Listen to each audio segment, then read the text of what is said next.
जानकारी के लिए। तो नाज़रीन, ये थे शैलेंद्र वांगू जो कि बता रहे थे कि किस तरह से आज वज़ीर दाखिला अमित शाह ने कहा है कि मरकज़ ताज़रात हिंद की दफ़ात और फौजदारी कानून में मतलूबा तब्दीली लाने पर गौर ख़ौस कर रहा है।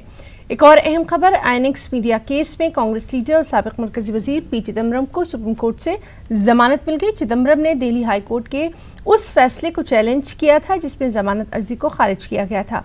कोर्ट ने चिदम्बरम को 2 लाख के बॉन्ड और उतने ही रकम के 2 हलफनामे पर जमानत दी। कोर्ट ने इसके साथ ही ये भी कहा कि जमानत मिलने के बाद चिदम्बरम बिना कोर्ट की इजाज़त के बैरून मुल्क नहीं जा सकेंगे। अदालत ने चिदम्बरम को ये भी हिदायत दी कि वो केस से जुड़े किसी भी गवाह के राब्ते में नहीं रहेंगे। और पी चिदम्बरम के बेटे कार्ति चिदम्बरम से न्यूज़ 18 ने खास बातचीत की। I'm very happy that he's going to be coming home today, even though it's 106 days too late. But I'm very happy that he'll be coming home today. And I've said this ad nauseum that I am a member of parliament. My father's a member of parliament. I've contested 2 elections.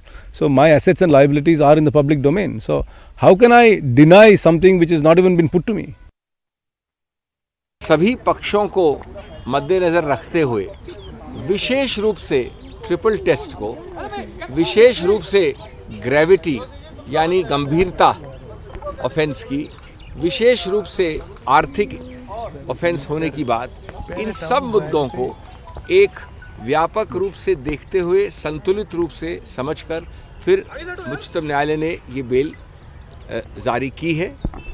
हम समझते हैं कि मानव अधिकार के लिए ये एक बहुत बड़ा स्तंभ है।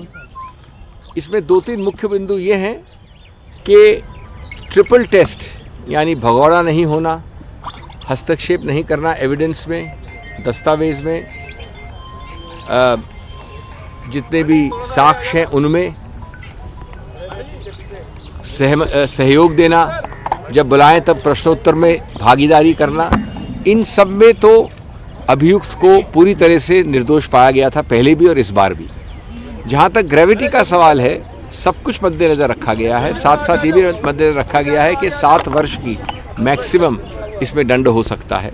तो ग्रेविटी को देखते हुए, गंभीरता को देखते हुए उसका भी एक बहुत बड़ा रोल होता है।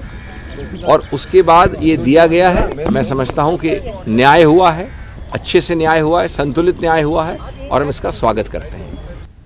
खबरों में फिलहाल इतना ही। आदाब।